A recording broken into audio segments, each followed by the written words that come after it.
आज की इस कहानी का शीर्षक है पुजारी की संत सेवा।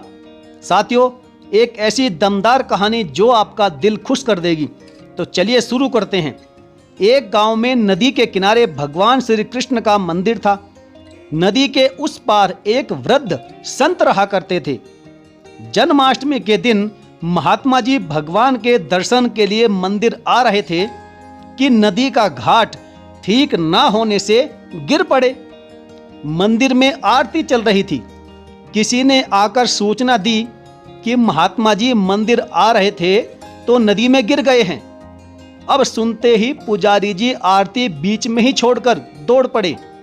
उन्होंने तुरंत महात्मा जी को उठाया और मंदिर में लेकर आ गए। चोट में पट्टी आदि करके उनको भगवान का प्रसाद खिलाया और रात्रि विश्राम अपने यहीं पर करवाया। 2 दिन रुकने के बाद महात्मा जी अपनी कुटिया में वापस चले गए और जाते समय बोले कि अब मैं शरद पूर्णिमा के दिन ही आऊंगा। शरद पूर्णिमा के एक दिन पहले पुजारी जी को ध्यान आया कि कल महात्मा जी आने वाले हैं और नदी का रास्ता तो ठीक नहीं है। इसलिए अपनी पत्नी काव्यलता से बोले, कल महात्मा जी आएंगे लेकिन नदी का घाट तो ठीक नहीं है, कहीं ऐसा न हो कि पिछली बार की तरह गिर जाएं। अतः चलो रास्ता ठीक कर देते हैं। अब पति पत्नी दोनों कुदाल और टोकरी लेकर रास्ते के गड्ढों को भरना शुरू कर देते हैं। काव्यलता, जिसकी सुंदर बुद्धि है, वह गर्भवती थी। आश्विन महीने की कड़ाके की धूप थी। काव्यलता परेशान हो रही थी, लेकिन फिर भी पति के साथ लगन से हरि कीर्तन करते हुए मिट्टी डाल रही थी। इतने में ही एक बालक आया और काव्यलता पुजारिन से बोला, मैया तुम घर जाओ और खीर पूरी बनाओ, तुम्हारी जगह हम मिट्टी डाल देते हैं। मैया बस इतना करना कि हमको रात का थोड़ा प्रसाद अधिक दे देना।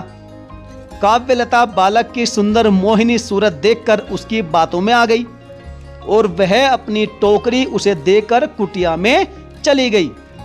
मिट्टी डालने के साथ साथ कीर्तन भी चल रहा था।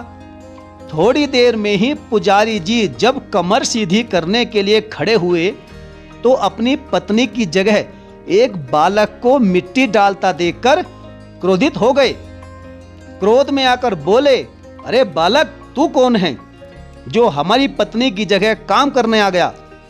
टोकरी यहीं पर रख दे और भाग जा यहां से।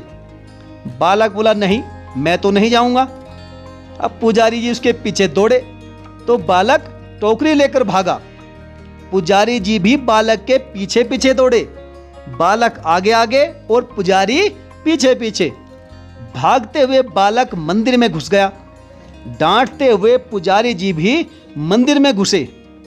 अब अपने पीछे पुजारी जी को आता हुआ देखकर बालक टोकरी को पुजारी जी के आसन पर ही फेंक देता है और गर्भ मंदिर में घुस जाता है।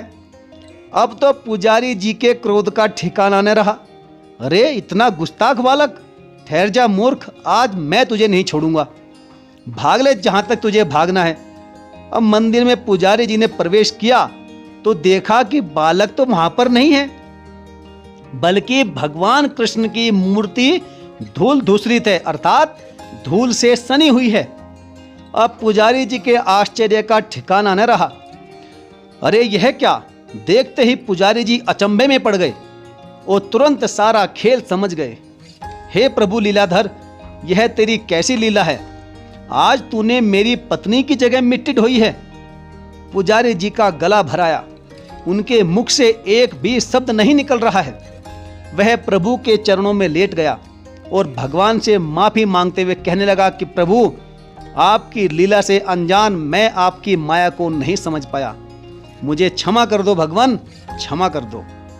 साथियों, यह छोटी सी कहानी आपको कैसी लगी आप हमें कमेंट करके जरूर बताएं और चैनल को सब्सक्राइब नहीं किया तो सब्सक्राइब करके बेल आइकन को जरूर प्रेस कर लीजिएगा।